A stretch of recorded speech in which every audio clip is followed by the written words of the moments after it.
The Lord be with you. In 2008, the builders of the new Yankee Stadium spent 5 hours and $50,000 digging through 2 feet of concrete. Why would they do such a thing? They did this to remove a David Ortiz Red Sox jersey that had been secretly buried in the concrete floor of the visiting team's dugout. A construction worker, an unrepentant Red Sox fan, had slipped the jersey into the concrete in order to jinx the new Yankee Stadium. The story of the jersey finally came to light because another construction worker who had seen the shirt go into the slab got worried and confessed, "I don't want to be responsible for sinking the franchise," he said. The stadium, a $1.3 billion project, was brought to a screeching halt. The glowing new future of the Yankees was endangered. Immediate and expensive action was taken. Why? Because everyone believed in the jinxing power of a piece of cloth submerged down in a concrete floor in the stadium.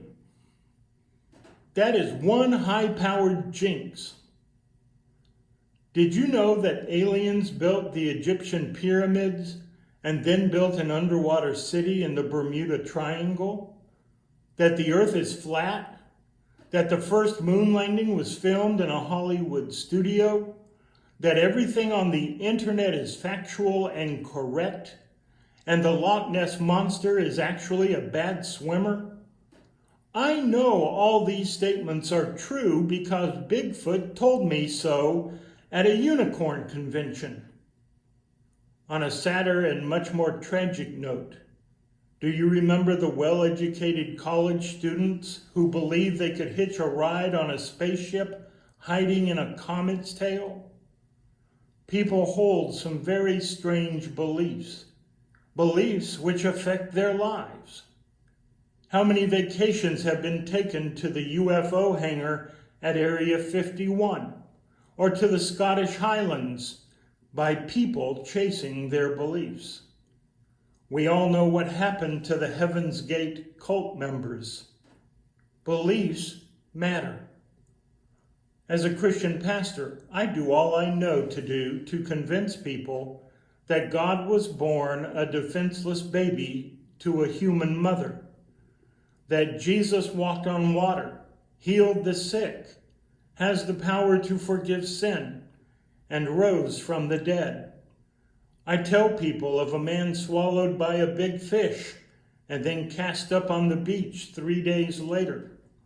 I describe wars won by trumpet blasts and clay jars broken and a slingshot and rocks, and how 300 men defeated up to 135,000 Midianite soldiers. I recount stories of a magically appearing hand writing on the wall, of bottomless oil jars, and lightning called down from heaven. I teach people that thirsty enemies should be given something to drink, to turn the other cheek, to give a thief the shirt off your back, that the greatest among us is he or she who serves, and that the Creator of all that is or ever will be loves us deeply, and that nothing in all existence can ever separate us from that love. I believe that a few words ending in Amen have the power to change a life or a world. I believe in a world to come that defies even our best definitions of perfection, where pain and death are no more, where the table is set for a grand banquet feast, and where I will finally know the face of God. I believe that one day I will live in that world forever. I have pledged my life to these beliefs and to encouraging others to believe with me. The world might hear what I believe in my heart to be the truth and look at me like I've lost my mind, like I'm a Martian living in Bermuda with Santa Claus and the Easter Bunny for roommates. That's okay. I know that beliefs matter, and I know these beliefs have changed my life. Amen.